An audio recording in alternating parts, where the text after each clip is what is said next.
على رسوله الكريم أما بعد فأعوذ بالله من الشيطان الرجيم بسم الله الرحمن الرحيم رب اشرح لي صدري ويسر لي أمري واحلل عقدة من لساني يفقهوا قولي۔ آج ہم پڑھیں گے قربانی کا طریقہ کہ قربانی کیسے کی جاتی ہے۔ سب سے اہم بات یہ کہ نبی صلی اللہ علیہ وسلم کے طریقے پر قربانی ہونی چاہیے۔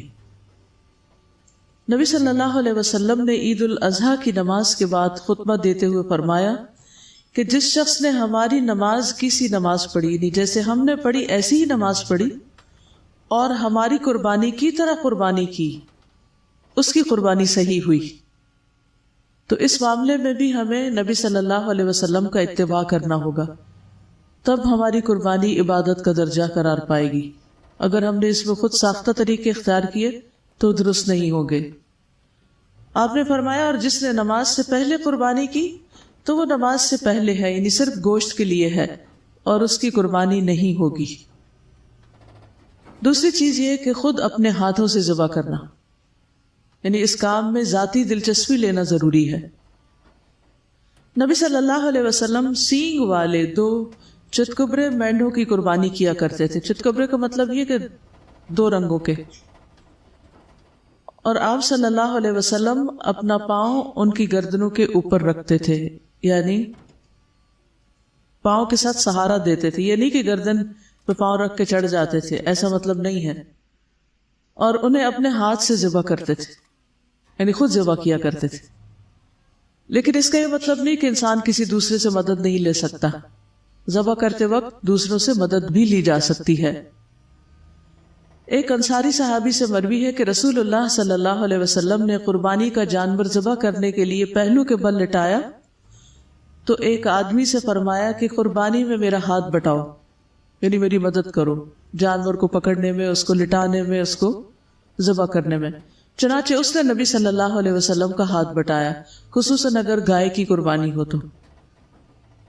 پھر اسی طرح یہ کہ جو کام آپ کو اس میں سے آتا ہو اس میں آگے بڑھ کر دوسروں کی مدد کرنی چاہیے۔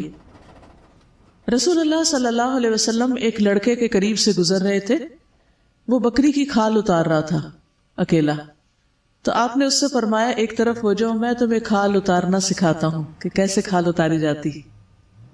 رسول اللہ صلی اللہ علیہ وسلم نے اپنا ہاتھ کھال اور گوشت کے درمیان رکھا، یعنی کھال کے اندر ایک طرح سے ہاتھ رکھا، گوشت سے اوپر، اور ہاتھ سے اس کو بیچ میں سے ہٹانا شروع کیا، چھیلنا شروع کیا، اور اسے زور سے داخل فرمایا حتیٰ کہ باغل تک بازو چھپ گیا، یعنی آپ کا یہ بازو سارا بکرے کے اندر چلا گیا، یعنی اندر اندر اندر تک، دور تک اپنے ہاتھ سے آپ کھال اتار رہے تھے۔ اور فرمایا لڑکے اس طرح کھال اتارا کرو، اور پھر آپ چل دیے۔ پھر اسی طرح بیوی کا قربانی کرنے میں شوہر کی مدد کرنا، یعنی بعض اوقات انسان باہر والوں کی مدد لیتا ہے، قصائی وغیرہ کی، اور بعض اوقات گھر کے لوگ بھی مل جل کر کام کر لیتے ہیں، اور اس سے آپس کا پیار محبت بھی اور زیادہ بڑھتی ہے جب شوہر بیوی کے اور بیوی شوہر کے کاموں میں ایک دوسرے کا ہاتھ بٹائیں۔ حضرت عائشہ سے روایت ہے کہ رسول اللہ صلی اللہ علیہ وسلم نے ایک ایسا سینگ والا دمبا لانے کا حکم فرمایا کہ جو سیاہی میں چلتا ہو اور سیاہی میں بیٹھتا ہو اور سیاہی میں دیکھتا ہو، یعنی اس کا چہرہ بھی کالا ہو اور پاؤں کالے ہیں، ہاتھ پاؤں کالے ہیں۔ جب ایسا دمبا آپ کی خدمت میں لایا گیا تو آپ صلی اللہ علیہ وسلم تاکہ اس کی قربانی کریں، تو آپ نے حضرت عائشہ سے فرمایا کہ عائشہ چھری لاؤ، تو پھر حضرت عائشہ چھری لائیں تو آپ نے اس کو ذبح کیا۔ تو اس میں یہ ہوتا ہے کہ ذبح کرنے میں صرف جانور کو کاٹنا ہی مقصود نہیں ہوتا، اس میں بہت سے کام ہوتے ہیں۔ اس میں پانی وہاں رکھنا ہوتا ہے، جانور کو پہلے پانی پلا لیتے ہیں، پھر جگہ بناتے ہیں، رسی وغیرہ کی بازو کا ضرورت ہوتی ہے، اور پھر کاٹنے کے بعد خون نکلتا ہے تو اس کو دھونا، صاف کرنا، پھر جھول وغیرہ ہوتی ہے۔ جھول کا پتہ نا، جھول کس کو کہتے ہیں؟ جی اس کی اوجڑی وغیرہ، ٹھیک ہے، اس کی جو اوجڑی اور آنتے وغیرہ نہیں اندر سے نکلتی، یہ جھول ہوتی ہے، ٹھیک۔ تو اس کو ہٹانا، اسی طرح بازو کا سری اور پائے وغیرہ الگ کر کے رکھ دیے جاتے ہیں۔ تو اس میں اگر ابو قربانی کر رہے ہیں اور کھال اتار رہے ہیں تو امی ساتھ کیا کر سکتی ہیں، اور بیٹیاں کیا کر سکتی ہیں، اور بیٹے کیا کر سکتے ہیں، اور پھر اس کے بعد یعنی سارے مل کے اس کی پوری مینجمنٹ کر لیں، اور پھر اس کو اچھے طریقے سے جب گوشت وغیرہ کٹ جائے تو پھر اس کی پیکنگ اور اس کی تقسیم اس کام میں بھی شریک ہونا چاہیے اور بچوں کو بھی اس میں شریک کرنا چاہیے. ساری سنت سے محروم ہو جاتے ہیں، اس لیے کچھ نہ کچھ گھر میں ضرور کرنا چاہیے. جیسے نبی صلی اللہ علیہ وسلم 2 مینڈے کیا کرتے تھے، تو آپ اگر 2 کر رہے ہیں تو 1 دے دیں اور 1 گھر میں کر لیں. لیکن اس کو سیلیبریٹ کرنا ایک طرح سے اور اس پورے عمل میں شریک ہونا جو ہے، اس سے وہ روح آتی ہے انسان کے اندر. اگر وہ کہے نہیں میں تو گوشت کو ہاتھ نہیں لگاتی اور تم میرے سامنے کٹا میں تو کھاؤں گی بھی نہیں، اور ہائے یہ بال کیسے ہیں اس کے، یہ دم بھی ہوتی ہے اس کی، اور یہ تو جھول ہے، اور اس طرح کے بہت سے نخرے کر کے عام طور پر لڑکیاں پیچھے ہٹ جاتی ہیں کام سے. تو یہ نہیں ہونا چاہیے. کچھ بھی ہو اس کو سنت سمجھ کر آگے بڑھنا ہے، ہاتھ لگانا ہے، تقسیم کرنا ہے، دینا ہے، اور اللہ کا شکر ادا کریں کہ آپ کے جسم صحیح سلامت ہے، آپ یہ سب کچھ ابھی کر سکتے ہیں، تو یہ کام کر لیں. اور ان سارے کاموں کے کرنے میں آپ کے دل میں خیال کیا ہونا چاہیے کہ سنت ابراہیمی کو زندہ کر رہے ہیں. وہ اللہ کے دوست تھے، ان کے طریقے کو فالو کرتے ہوئے شاید اللہ سبحانہ وتعالی ہم سے محبت کرے. یعنی اللہ کی محبت میں یہ کام کرنا ہے. ٹھیک ہے، اس کو بوجھ سمجھ کے نہیں کرنا، مصیبت سمجھ کے نہیں کرنا، اور کام کرتے ہوئے بہت باتیں نہیں بنانی، یہ باتیں ہی نہیں کرتے چلے جانا. کچھ لوگوں کو میں نے دیکھا ہے کہ چاہے وہ کوئی بھی کام کر رہے ہوں وہ بولتے بہت ہیں. حتیٰ کہ آج مجھے کسی نے بتایا کہ وہ کسی کے غسل میں شریک تھی، آج کسی کی ڈیتھ ہو گئی، تو جو غسل دے رہی تھی مسلسل باتیں کیے جا رہی تھی. اب دیکھیے کہ میت کو ہاتھ لگاتے وقت اس وقت انسان کو اپنی آخرت یاد کرنی چاہیے، اپنے آپ کو وہاں رکھ کے دیکھنا چاہیے. اس سے کئی اور سبق انسان کو مل سکتے ہیں کہ جس طرح میت اب اپنے لیے کچھ نہیں کر سکتی، ایک دن میں بھی اس ٹیبل پر یا اس چارپائی پر ہوں گی، اپنے لیے کچھ نہیں کر سکوں گی. میں اپنے لیے کیا چاہوں گی کہ مجھے کس طرح ہاتھ لگایا جائے، اسی طرح اس کو ہاتھ لگایا جائے. نہیں، کئی سبق ہو سکتے ہیں. اور اگر ہم صرف باتیں کرتے چلے جائیں تو غور و فکر کرنا کم ہو جاتا ہے، اور پھر استغفار کرنا اور اللہ کی یاد اور موت سے جو عبرت ہے وہ ختم ہو جاتی. تو ہر وقت نہیں بولتے، اس کا یہ مطلب بھی نہیں کہ ایسی چپ سادھ لیتے ہیں کہ بالکل ہی نہیں بولتے. یعنی کہ آپ ضرور بات کریں، لیکن ایک ایسا شغل نہ لگا لیں کہ جس میں پھر روح چلی جائے، کسی ایکسٹریم پر نہ ہو. یعنی آپ بات بھی کریں اور خوشگوار ماحول بھی رکھیں، لیکن ٹو مچ ٹاکنگ نہ ہو. اس میں سے جو چیزیں سمجھ میں آ رہی ہو، جو سبق نکل رہے ہوں، ان کو ضرور آپس میں ایک دوسرے سے شیئر کریں. اور ہو سکے تو تھوڑا سا یعنی گوشت، خون، ان سارے جو اعضاء ہیں، ان کی فنکشننگ ہے، ان کی جو حقیقت ہے، اس کے بارے میں کچھ پڑھ بھی لیں. خون کس چیز سے بنا ہوتا ہے، دل کیسے کام کرتا ہے، پھیپھڑے کیسے، کیونکہ اگر بکرے کے پھیپھڑے سلامت نکالیں نا، اس کی جو پائپ ہوتی ہے اس کے ساتھ اگر اس میں ہوا بھرے تو وہ پھولنے بھی لگتے ہیں. کہ کس طرح پھولتے ہیں، اسپنجی ہوتے ہیں تو کس قسم کے ہوتے ہیں، سپلین کس کو کہتے ہیں، اور کڈنیز کیسے ہوتے ہیں. ہم تو کٹے ہوئے کڈنی کھاتے ہیں، ہم سمجھتے کڈنی ایسے ہی آدھا سا ہوتا ہے. کڈنی کی اصل شیپ کیا ہوتی. تو اس میں بچوں کو سکھائیں، بلکہ اپنے آس پاس کے جو بچے ہیں ان کو ایک ایک چیز سکھائیں.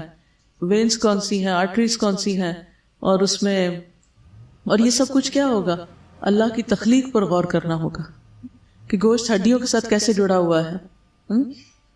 جی اسی طرح ایک عید تھی اور بکرا ذبح کیا گیا تھا، تو ان دنوں میں میٹرک میں تھی اور میں کڈنی کے بارے میں پڑھی تھی. پاپا کو کہا کہ مجھے سمجھایا، مجھے سمجھ نہیں آئی. تو جب وہ ذبح کیا گیا تو پاپا نے تب مجھے بلایا اور اس کا کڈنی کٹا ہوا تھا، ادھر سے مجھے سمجھایا. اس کے بعد میں کبھی نہیں بھولا، وہ مجھے ابھی بھی یاد آتا. اچھا اس کے ایسی بہت. یعنی یہ ساری چیزیں بھی سیکھنے کی. ٹھیک ہے ہماری باڈی بالکل اس طرح کی تو نہیں، لیکن کافی حد تک ملتی جلتی بھی ہے، بہت سے اعضاء ملتے جلتے بھی ہیں. تو ان اعضاء کو دیکھ کر ہم اپنے بچوں کو بہت کچھ سکھا بھی سکتے ہیں. تو مومن کا ہر کام بامقصد ہوتا ہے، صرف شغل نہیں ہوتا، صرف سیلیبریشن نہیں ہوتی، ہر چیز بامقصد. پھر اگر عورت اپنے ہاتھ سے قربانی کر رہی ہے تو بھی ٹھیک ہے، اگر اتنی ہمت ہے، اتنی طاقت ہے. اور پھر اپنی بیٹیوں کو بھی شریک کرنا. ابو موسیٰ اشعری رضی اللہ عنہ نے اپنی بیٹیوں سے کہا کہ اپنی قربانی وہ اپنے ہاتھ سے ہی ذبح کریں، اپنا اپنا کام خود کریں. اس سے دو باتیں پتہ چلتی ہیں. ایک تو یہ کہ بیٹیوں کی قربانی الگ تھی، انہوں نے اپنی اپنی بھی کی، اور دوسرے یہ ہے کہ انہوں نے اپنے ہاتھ سے کی. پھر قربانی کرنے کے لیے جگہ مقرر کرنا. عبداللہ ابن عمر رضی اللہ عنہ قربانی کرنے کی جگہ قربانی کرتے تھے. پھر عیدگاہ میں قربانی کرنا. نافع کہتے ہیں کہ عبداللہ بن عمر نے بتایا کہ رسول اللہ صلی اللہ علیہ وسلم عیدگاہ میں قربانی کیا کرتے تھے، یعنی جہاں نماز پڑھتے تھے وہیں کھلے میدان میں قربانیاں کی جاتی تھی. اس کا ایک فائدہ یہ بھی ہے کہ اگر میدان کچا ہو تو قربانی کرنے کے بعد اس کے جو خون وغیرہ ہے اس کو زمین کھود کے اس کے اندر سب کچھ دفن کیا جا سکتا ہے، اور اس طرح کسی قسم کا تعفن نہیں پھیلتا جو عموماً ہمارے شہروں میں پھیل جاتا ہے جب ہر شخص اپنی قربانی کر کے جول وغیرہ کو اپنے دروازے میں باہر رکھ دیتا ہے. اب ذبح کرنے کی شرائط کیا ہے؟ اچھے طریقے سے ذبح کرنے کے لیے چند شروط کا ہونا ضروری ہے. ذبح کرنے والے کا اہلیت والا ہونا، یا وہ مسلمان ہو یا اہل کتاب میں سے ہو، کیونکہ اہل کتاب کا ذبیحہ بھی کھایا جا سکتا ہے. لیکن اگر بت پرست ہو تو اس کا ذبیحہ نہیں کھا سکتے.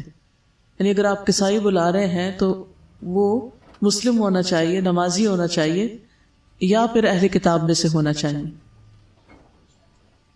جی نماز مسلمان ہونے کے لیے شرط ہے نا، تو آپ ضرور کسائی سے پوچھیں نماز پڑھتا کہ نہیں. اسی طرح مرتد کا ذبیحہ بھی جائز نہیں، کہ ایک شخص سو کالڈ مسلم ہے لیکن وہ اسلام کے خلاف باتیں کرتا ہے، نبی صلی اللہ علیہ وسلم کا مذاق اڑاتا ہے یا دین کی چیزوں کا مذاق اڑاتا ہے، تو اس سے بھی ہوشیار رہیں. اور یہ نمازی کی شرط جو ہے یہ امام نووی نے لگائی ہے، الاربعین النوویہ والے جو ہے نا. اور اہل کتاب کے ذبیحہ کے حلال ہونے کی دلیل کیا ہے؟ وَطَعَامُ الَّذِينَ أُوتُوا الْكِتَابَ حِلٌّ لَكُمْ وَطَعَامُكُمْ حِلٌّ لَهُمْ. اہل کتاب کا کھانا تمہارے لیے حلال اور تمہارا کھانا ان کے لیے. ابن عباس کہتے ہیں کہ طعام سے مراد ما ذبحوہ، وہ کھانا ہے جس کو انہوں نے ذبح کیا ہو. اگر ذبح نہیں کیا تو وہ نہیں کھا سکتے. کیونکہ بعض لوگ یہ کہتے ہیں کہ ٹھیک ہے کرسچنس کے گھر سے کچھ بھی کھا سکتے ہیں، ہو سکتا ہے انہوں نے خنزیر پکا رکھا ہو، پھر تو ایسی صورت میں سے آنکھیں بند کر کے نہیں کھایا جا سکتا. طعام سے مراد جو انہوں نے صحیح حلال چیز کو پکایا ہوا ہو. پھر اسی طرح ذبح کرنے والے کا آلہ درست ہونا چاہیے، یعنی چھری شارپ ہونی چاہیے. اور چھری جو ہے وہ لوہے کی بھی ہو سکتی ہے، چاندی کی بھی ہو سکتی، سونے کی بھی ہو سکتی، اسی طرح کسی ایسی لکڑی کی بھی ہو سکتی ہے کہ جس سے کٹائی ہو سکتی، کیونکہ بعض اوقات لوہے کی چھری میسر نہیں ہوتی. لیکن شرط یہ ہے کہ وہ تیز ہو. دانت اور ناخن کے علاوہ جو چیز جانور کا خون بہا دے، دانت اور ناخن، اور اس پر اللہ کا نام بھی لیا گیا ہو، اسے کھایا جا سکتا ہے. ما انہر الدم وذکر اسم اللہ علیہ فکلوہ. پھر چھری کی دھار کو تیز کرنا لازم ہے، کیونکہ اس سے ذبیحہ کے لیے آسانی ہوتی ہے. اگر کوئی ذبح کرنے والا کسی ایسی چیز سے ذبح کر رہا ہے جس سے جانور کو بہت تکلیف ہو رہی ہے تو ذبح کرنے والا گناہگار ہوگا. ایسا کرنا ظلم ہے. تو چھری کو اچھی طرح تیز کرنا چاہیے. اسی طرح جانور کے سامنے چھری نہیں تیز کرنی چاہیے.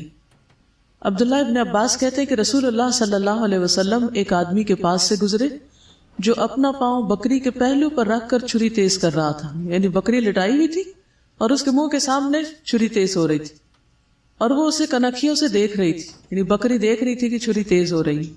آپ نے فرمایا یہ کام پہلے کیوں نہیں کیا؟ کیا تو اسے 2 دفعہ ذبح کرنا چاہتا ہے؟ یعنی یہ بیچاری دیکھ رہی ہے کہ ذبح ہونے والی ہے اور پھر اس کے بعد تم اسے ذبح کرو گے تو یہ طریقہ ٹھیک نہیں. اسی طرح ایک جانور کے سامنے دوسرا جانور ذبح نہیں کرنا چاہیے. ابن قدامہ کہتے ہیں کہ ایسا کرنا مکروہ ہے کہ ایک بکری ذبح ہو رہی ہو اور دوسری اس کو دیکھ رہی ہو. ذبح کرتے ہوئے رحم کرنا چاہیے، یعنی اس وقت اپنے آپ کو بھی کام ڈاؤن رکھنا چاہیے اور پیار سے کرنا چاہیے.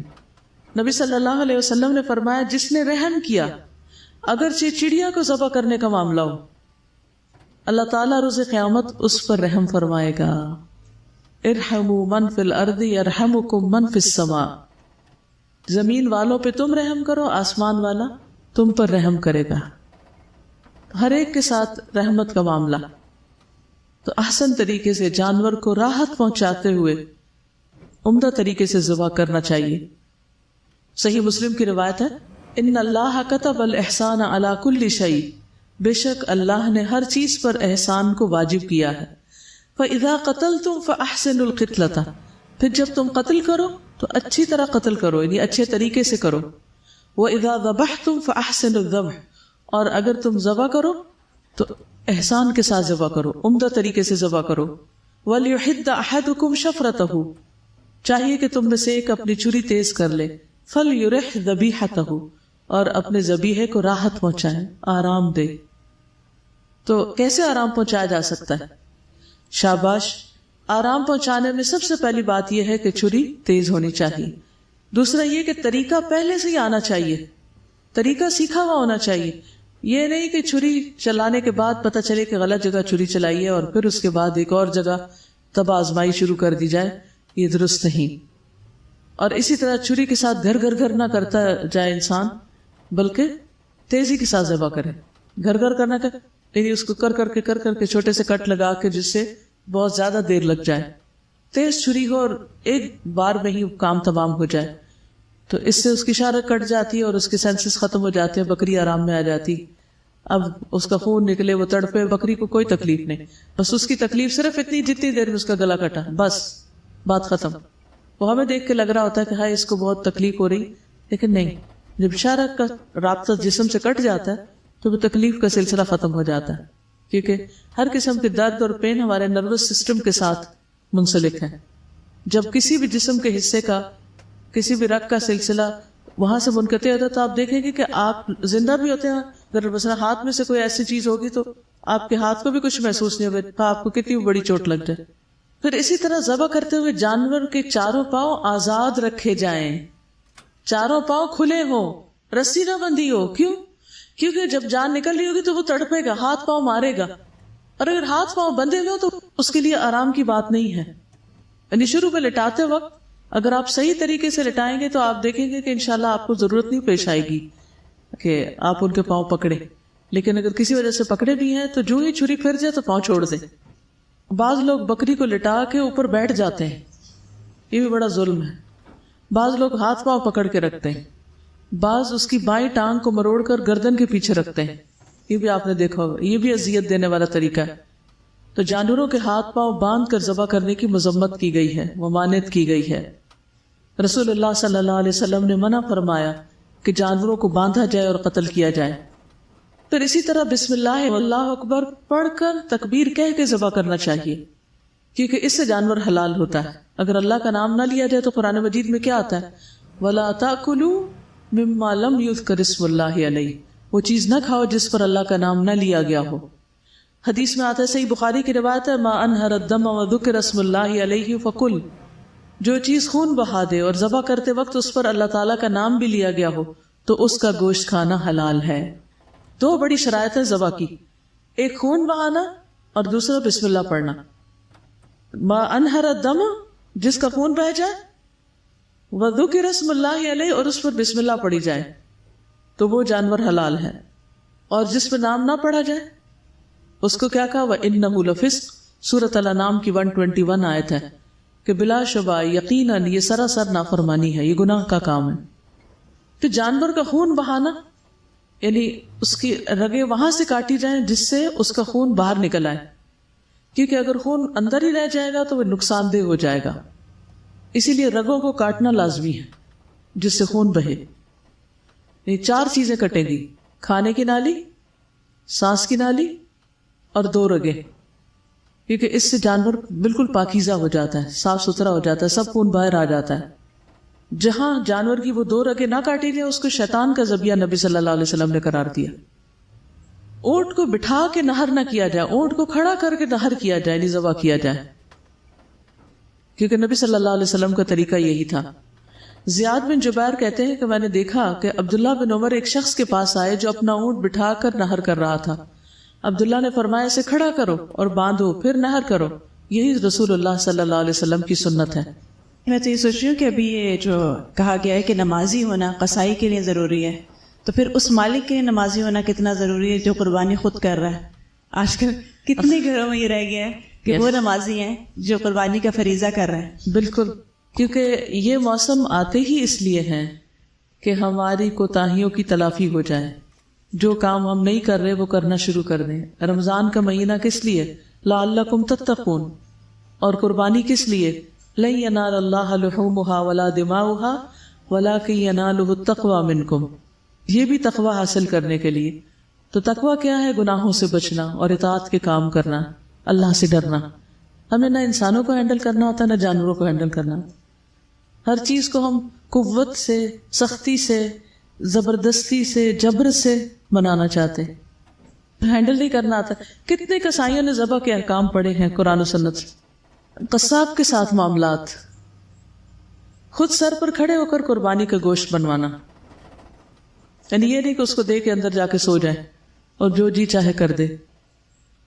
علی رضی اللہ عنہ روایت کرتے ہیں کہ نبی صلی اللہ علیہ وسلم نے ان کو حکم دیا کہ قربانی کے جانور کے پاس کھڑے ہوں. کن کو حکم دیا؟ حضرت علی کو, آپ کے داماد بھی تھے نا. اور ان جانوروں میں سے تمام چیزیں یعنی ان کے گوشت, ان کی کھالیں اور جھولیں تقسیم کر دی جائیں, فقراء وغیرہ کو دے دی جائیں. قصاب کو نہیں دے سکتے. قصاب کو قربانی میں سے کوئی چیز بطور اجرت نہیں دی جا سکتی. ہاں بطور تحفہ کچھ گوشت اس کو بھی دے دیا جائے, اس نے کاٹا ہے سب کچھ کیا, لیکن قیمت پہلے چکا لی جائے اور اس کے اوپر کوئی گفٹ کے طور پر آپ دینا چاہیں تو وہ دے سکتے ہیں. حضرت علی روایت کرتے ہیں کہ نبی صلی اللہ علیہ وسلم نے حکم دیا کہ قربانی کے جانور کے گوشت, ان کی کھالیں اور جھولیں تقسیم کر دی جائیں اور قصاب کو ان میں سے اجرت میں سے کچھ بھی نہ دیا جائے. وہ کہتے ہیں کہ ہم قصاب کو اپنے پاس سے اجرت دیتے تھے, ٹھیک ہے, اور قربانی کی کھال اور جھول کو صدقہ کر دیا جاتا تھا. یہ بھی حضرت علی کا بیان ہے کہ قربانی کا جو جانور میں نے ذبح کیا تھا اس کی جھول اور کھال کو صدقہ کیا. نبی صلی اللہ علیہ وسلم نے فرمایا جس نے اپنی قربانی کی کھال فروخت کی اس کی قربانی نہیں ہوئی. پھر گوشت سے متعلق کچھ احکامات ہیں. قربانی کا گوشت خود بھی کھانا چاہیے اور دوسروں کو بھی دینا چاہیے. فَكُلُوا مِنْهَا وَأَطْعِمُوا الْقَانِعَ وَالْمُعْتَرَّ, پس اس میں سے خود بھی کھاؤ اور ان کو بھی کھلاؤ جو قناعت کیے بیٹھے ہیں, اور ان کو بھی جو اپنی حاجت پیش کریں. کچھ لوگ قربانی کا گوشت خود نہیں کھاتے جبکہ خود کھانا چاہیے کیونکہ اللہ تعالیٰ کا حکم ہے فَكُلُوا مِنْهَا. رسول اللہ صلی اللہ علیہ وسلم نے عید الاضحیٰ کے دن روزہ رکھنے سے منع کیا ہے, یعنی کھانا لازم ہے اس دن روزے کا ثواب نہیں ہوگا, نافرمانی ہوگا روزہ. پھر قربانی کا گوشت پکوانا. رسول اللہ صلی اللہ علیہ وسلم کے آزاد کردہ غلام ثوبان سے روایت ہے کہ رسول اللہ صلی اللہ علیہ وسلم نے مجھے حجۃ الوداع کے موقع پر فرمایا یہ گوشت پکاؤ. ثوبان کہتے ہیں میں نے اس گوشت کو پکا کر رکھا, آپ مدینہ پہنچنے تک اس میں سے کھاتے رہے. 8 دن سفر میں لگے شاید, تو اس سارے عرصے میں راستے میں بھی کھاتے رہے. اس طرح پکایا گیا ہوگا کہ وہ خراب نہ ہو, یعنی کئی دن تک کھا سکتے ہیں, رکھ بھی سکتے ہیں, فریز بھی کر سکتے ہیں, اس کا شوربہ بنا کے پی سکتے ہیں, اس کو جتنی بھی ریسیپیز آپ کو آتی ہیں ان سب کو ٹرائی کر سکتے ہیں. کچھ بھی کھانا اس میں سے منع نہیں, لیکن یہ نہ کرے کہ لیگز اپنے لیے رکھ کے ان کو روسٹ کروا لیں اور باقی جو ہیں جو آگے پیچھے کا ہے وہ ربز وغیرہ ہے وہ تقسیم کر دیں. جو قربانی کا گوشت ہے اس کے سب کے برابر ٹکڑے ہونے چاہیے. اللہ یہ کہ اگر آپ اپنے خاندان والوں کو یا گھر والوں کو سب کو جمع کر کے کھا پی رہے ہیں تو پورا بکرا اگر گھر میں ہی دعوت میں کھلایا جا رہا ہے تو اس میں کوئی حرج نہیں, پھر جیسے بھی چاہے پکائیں. لیکن تقسیم کرتے وقت یہ نہیں کرنا چاہیے کہ اچھا گوشت خود رکھ لیا جائے اور ایسا ویسا بس غریبوں کو دے دیا جائے. رسول اللہ صلی اللہ علیہ وسلم نے 63 اونٹ اپنے ہاتھ سے نہر کیے, پھر حضرت علی کے سپرد کر دیے, اور جو بچ گئے تھے وہ انہوں نے نہر کر دیے. 100 اونٹ قربان کیے تھے آپ نے حضرت علی کو اپنی قربانیوں میں شریک فرمایا. ذبح سے فارغ ہونے کے بعد آپ نے ہر قربانی سے گوشت کا ایک ایک ٹکڑا لانے کا حکم دیا. 63 جانوروں سے ہر ایک کی ایک ایک بوٹی لانے کا حکم دیا. انہیں ہنڈیا میں ڈال کر پکایا گیا, بڑی ہوگی ہنڈیا بھی. پھر رسول اللہ صلی اللہ علیہ وسلم حضرت علی دونوں نے قربانیوں کا گوشت کھایا اور شوربہ بھی پیا, اور پھر جو ثوبان نے پکایا تھا وہ ساتھ بھی لے گئے اور رستے میں بھی کھایا. نبی صلی اللہ علیہ وسلم خود اپنے ہاتھ سے گوشت تقسیم بھی کیا کرتے تھے. عبداللہ بن زید بن عبد ربی رضی اللہ عنہ سے مروی ہے کہ وہ اور ایک اور آدمی منا کے میدان میں نبی صلی اللہ علیہ وسلم کے پاس حاضر ہوئے. اس وقت نبی صلی اللہ علیہ وسلم قربانی کا گوشت تقسیم کر رہے تھے, اور تقسیم میں ایک تو رشتہ داروں وغیرہ کو دینا ہوتا ہے یعنی گفٹ کے طور پر دینا, اور ایک صدقہ کرنا بھی ہوتا ہے یعنی غریبوں کو دینا. آپ نے فرمایا خود کھاؤ, ذخیرہ کر لو اور صدقہ کرو, یعنی 3 حصے بن جاتے ہیں ایک طرح سے. فَكُلُوا وَادَّخِرُوا وَتَصَدَّقُوا, یہ 3 الفاظ آتے ہیں صحیح مسلم میں. پھر قربانی کے جو جانور ہیں جیسے اونٹ وغیرہ ہیں تو ان کے بارے میں قرآن مجید میں آتا ہے وَالْبُدْنَ جَعَلْنَاهَا لَكُمْ مِنْ شَعَائِرِ اللَّهِ لَكُمْ فِيهَا خَيْرٌ